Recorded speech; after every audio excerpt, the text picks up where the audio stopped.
मी आमच्या लावण्यरंग धमाकेदार लावणी शोचा पहिला कलाकार संकेत आव्हाड म्हणजे आमची संगीता नाशिककर. हे नाशिकहून आले. हे एका चांगल्या कंपनीमध्ये जॉब करतात. वेल सेटल आहेत, घरी फॅमिली आहे. तुम्हाला असं वाटेल की या पोरी आहे का काय अजून दुसरं काही आहे, असं काही नाही. आम्ही खरोखर कलाकार आहोत आणि कलाकार म्हणूनच जगायला आम्हाला आवडतं. त्यामुळे तुमच्या टाळ्यांचा प्रतिसाद हवा आहे संकेत आव्हाड यांच्यासाठी.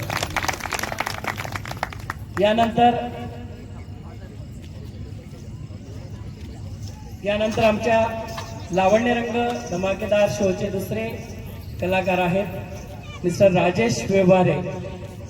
हे नगरहून आले, अहमदनगर म्हणजे आज अहिल्यानगर. हे स्वतः डॉक्टर आहेत आणि यांचे आणखी 2-3 व्यवसाय आहेत. यांचा मुलगा नेव्हीमध्ये चांगल्या उच्च पदावर आहे आणि यांनीही लावणीला आपलं सर्वस्व मानून तिची सेवा करण्याचं ठरवलं आणि आजही ते ती नितांत करत आहेत. त्यांच्यासाठी जोरदार टाळ्या. टाळ्यामध्ये कंजूशी करू नका. दिलीपराव टाळ्या वाजवा जरा जोरात. यानंतर आमच्या लावण्यरंग धमाकेदार शोचे तिसरे कलाकार आहेत संगम गोवर्धन.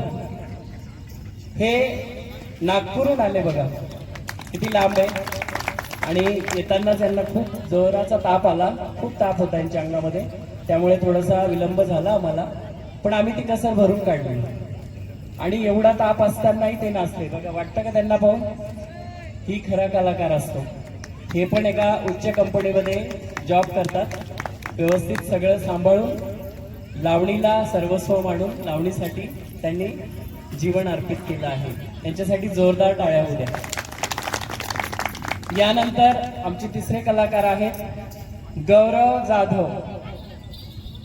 मित्रांनो, हा आमचा हरहुन्नरी कलाकार आहे आणि कुठल्याही याच्यामध्ये टाका, खूप छोटा आहे, 17 वर्षाचाच आहे तो आणि आत्ताशी 12वीला आहे तो.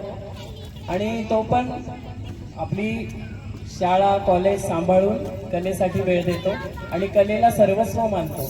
त्यामुळे आज तो या मकानवर आहे. यानंतर आमच्या लावण्यरंग धमाकेदार शोचा 5वा कलाकार आहे सुप्रसन्न गायकवाड. हा कन्नडचा आहे मूळतः. हा 11वीला आहे. हा 16-17 वर्षाचा आहे आणि हा पण शिकत आहे, पण लावणीची खूप आवड असल्यामुळे माझ्या शोमध्ये आहे. त्यामुळे मित्रांनो, मायबाप हो, आम्हाला तुमच्या टाळ्यांचा आणि प्रतिसादाचा खूप खूप आशीर्वाद तुम्ही राहू द्या. आणि तुम्हाला आवडलं असेल तर नक्की जोरात टाळ्या वाजवा, एकदम जोरात. दिलीपराव काही वाजवत नाही टाळ्या, ते फोनवरच आहे.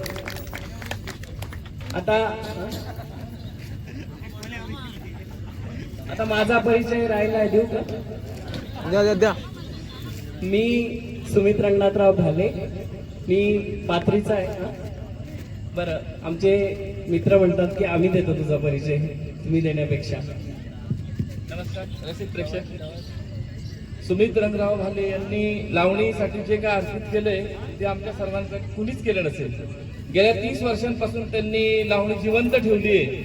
समाज काय म्हणेल या गोष्टीचा विचार न करता एवढ्या खेड्यामध्ये राहून म्हणजे खूप कठीण परिस्थितीला तोंड देऊन त्यांनी आजपर्यंत पोहोचले. आज ते एक इंटरनॅशनल कलाकार आहेत.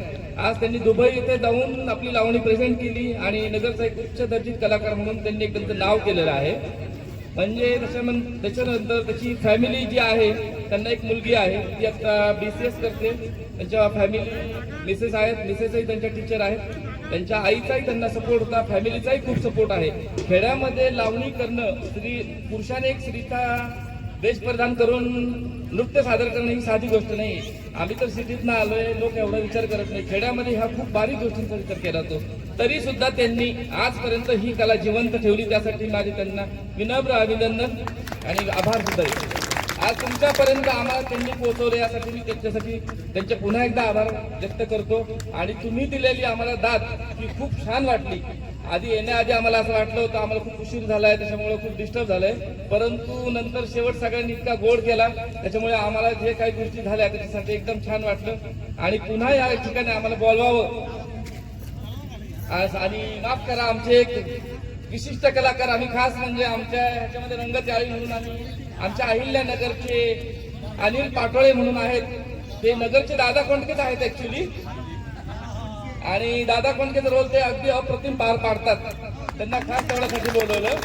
आणि मी पुन्हा एकदा अनिल सुमित रंगराव भाले यांचे खूप आभार मानतो. त्यांनी आम्हाला इथे एक संधी दिली.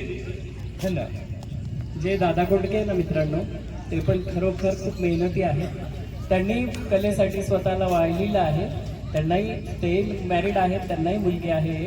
पण कलेची आवड बघा, खूप हलाखीची परिस्थिती असतानाही कलेसाठी ते वेळ देतात, नोकरी करतात. आता हे सर्व कलाकार उद्या जाऊन परत जॉबला जाणार आहे सकाळी. म्हणजे इथून एवढा प्रवास करून परत त्यांना त्यांच्या स्थानापर्यंत पोहोचायचं आहे. असं नाही की बाबा इथं आले गेले सगळं, असं नाही.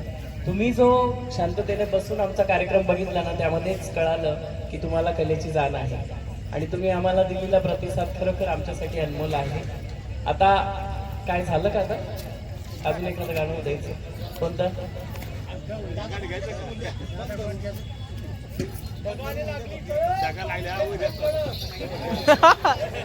हा, महिलांसाठी एक गाणं. महिलांसाठी एक खास गाणं. आतापर्यंत पुरुषांसाठी सगळे गाणे झाले. आपण झाल्या तरी सांजा करूया महिलांसाठी. कारण महिला बघा, तुम्ही आपली वाट बघत असतात, पण महिलांनी त्याचा प्रतिसाद द्यायला पाहिजे. टाळ्या वाजवा तरी सगळ्या जोरात वाजवा. जोरात जोरात जोरात, अजून जोरात. तुम्हाला पाहिजे ना गाणं? तुमच्यापर्यंत गाणं येणार आहे बघा. तुम्हाला असं वाटेल की मीच करते ते गाणं. प्रत्येकीला असं वाटेल की अगं मी माझ्या नवऱ्यासाठी करते, असं नक्कीच वाटेल. बघा तुम्ही. गौरी,